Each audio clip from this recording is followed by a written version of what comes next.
Good morning. आज आपली theory complete होणार आहे. उद्यापासून आपल्याला प्रॉब्लेम सोडवायचे आहेत. उद्या तुमचा कॉलेजचा तिकडं पहिला दिवस आहे, तिकडे तुमचा प्रॉब्लेमचा पहिला दिवस असणार आहे. उद्या कुणीही गैरहजर राहायचं नाही. आता जे आपण पहिल्यांदा जे काय काय समजून घेतले थोडं रिवाईज करतो. आता ट्रेडिंग अकाउंटबद्दल तुम्हाला काय काय माहिती आहे, म्हणजे विचारलं तुम्हाला ट्रेडिंग अकाउंटबद्दल थोडी माहिती सांगा. मराठी सांगायचं पहिल्या सांग काय माहिती आहे त्याचा. Trading account is a nominal account, म्हणजे खर्च आणि उत्पन्न नोंदवण्यासाठी जे आपण अकाउंट तयार करतो त्याला आपण नॉमिनल अकाउंट म्हणतो. मग ट्रेडिंग अकाउंटच्या डेबिटला कोणते खर्च मानतो आपण? गुड्स रिलेटेड सर्व खर्च आपण ट्रेडिंग अकाउंटच्या डेबिटला मानतो. म्हणजे all direct expenses record to trading account. All indirect expenses recorded to profit and loss account. बरोबर. Trading credit balance of trading account show gross profit. Debit balance of trading account show gross profit. Gross profit transfer to credit side of profit and loss account. Gross loss transfer to debit side of profit and loss account. बरोबर. All direct expenses recorded to debit side of trading account.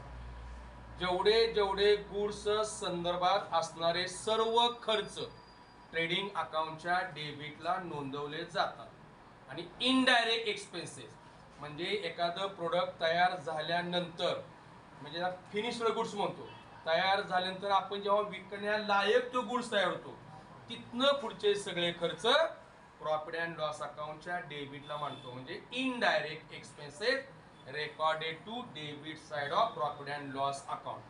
आता मला सांगा, credit balance of profit and loss show net profit. बरोबर.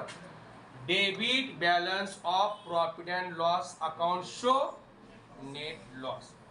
Net profit आपण काय करतो? Net profit झाला तर आपण काय करतो? नेट प्रॉफिट झाला तर बॅलन्स शीटच्या लायबिलिटी साईडला जे पार्टनर आहेत त्याच्यामध्ये आपण ऍड करतो. रिव्हर्स काय? लॉस झाला तर नेट लॉस झाला तर काय करणार? नेट लॉस झाला पार्टनरांना तर तो लॉस आपण पार्टनर्स कॅपिटल मधून लेस करतो. इथपर्यंत तुम्हाला समजलं. Trading account is a nominal account. Profit and loss account is a nominal account. But balance sheet is a not account. Balance sheet is a statement. एवढं तुम्हाला सगळं सांगता आलं पाहिजे. आता तुम्हाला जे विचारलं पोस्टिंग, ओपनिंग स्टॉक कुठं असणार? ओपनिंग स्टॉक ट्रेडिंग अकाउंटच्या डेबिट. म्हणजे opening stock, purchase, return outward, wages, carriage inward, freight, octroi, custom duty, import duty हे सर्व आपण ट्रेडिंग अकाउंटच्या डेबिटला मानतो. आणि प्रॉफिट अँड लॉस अकाउंटच्या डेबिटला जेवढे इनडायरेक्ट एक्सपेन्सेस आहेत ते आपण प्रॉफिट अँड लॉस अकाउंटच्या डेबिटला मानतो. बॅलन्स शीट तुम्हाला काय दर्शवते? तुम्हाला बॅलन्समधून काय कळतं? फायनान्शियल पोझिशन काय आहे, म्हणजे आपल्याला व्यवसायामधील लोकांचं देणं किती आहे आणि आपली संपत्ती किती आहे हे आपल्याला बॅलन्स शीटवरून समजतं. बरोबर.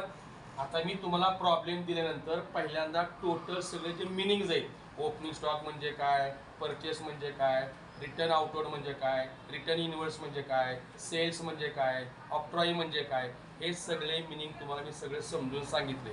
तुम्हाला जेवढं मराठीतून त्याचे अर्थ समजतील ना त्यावेळेस तुम्हाला समजणार आहे की हा गुड्स संदर्भाचा खर्च आहे का इनडायरेक्ट खर्च आहे.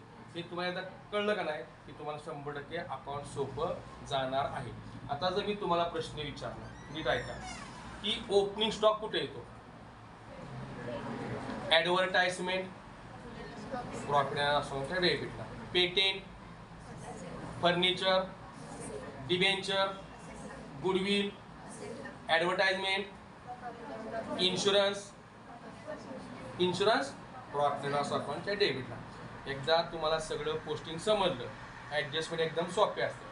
आता मी तुम्हाला काय काय सांगितलंय, गुड्स संदर्भात कोणती जरी ऍडजस्टमेंट आली, पहिला इफेक्ट ट्रेडिंग अकाउंटच्या क्रेडिटला मांडायचा.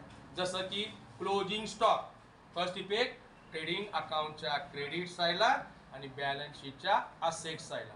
Goods destroyed by fire, first effect trading अकाउंटच्या क्रेडिट साईडला, प्रॉफिट अँड लॉस अकाउंटच्या डेबिट साईडला. Goods destroyed by fire and insurance claim admitted, first effect trading अकाउंटच्या क्रेडिट साईडला, इन्शुरन्स क्लेम म्हणजे कंपनीने तुम्हाला भरपाई दिली, कुठे मांडणार बॅलन्स शीटच्या असेट साईडला, आणि जो डिफरन्स तो फरक तो जेवढा लॉस झाला तो प्रॉफिट अँड लॉस अकाउंटच्या डेबिट साईडला.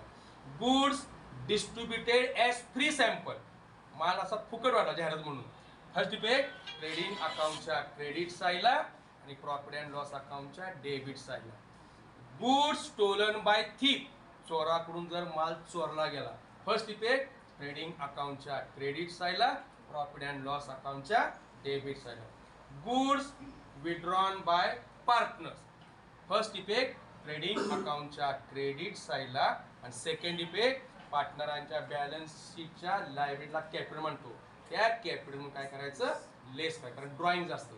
गुड्स विड्रॉन बाय पार्टनर म्हणजे आपल्या स्वतःच्या व्यवसायामधला जर माल, गुड्स किंवा कॅश काय असेल ते जर स्वतःच्या पर्सनल कामासाठी यूज केला तर त्याला काय म्हणायचं ड्रॉइंग.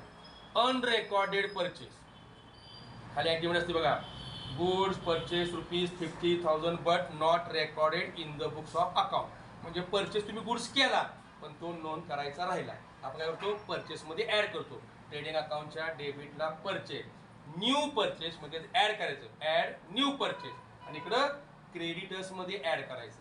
कारण जेव्हा आपण गुड्स परचेस करतो तेव्हा त्या मालाचे पैसे आपल्याला देणं असतं, मग लायबिलिटीला आपण क्रेडिटर्स म्हणजे मालाचे पैसे देणे असते. मग परचेस मध्ये ऍड, क्रेडिटर्स मध्ये ऍड, उलट. अनरेकॉर्डेड सेल्स म्हणजे समजा goods sold ₹1,00,000 but not recorded in the books of account, म्हणजे ₹1,00,000 माल तुम्ही खरेदी केला पण तो नोंदवायचा राहिला. मग सेल्स मध्ये ऍड, सेल्स वाढणार ना, सेल्स मध्ये ऍड करणार आणि मग तुमचं येणं वाढणार.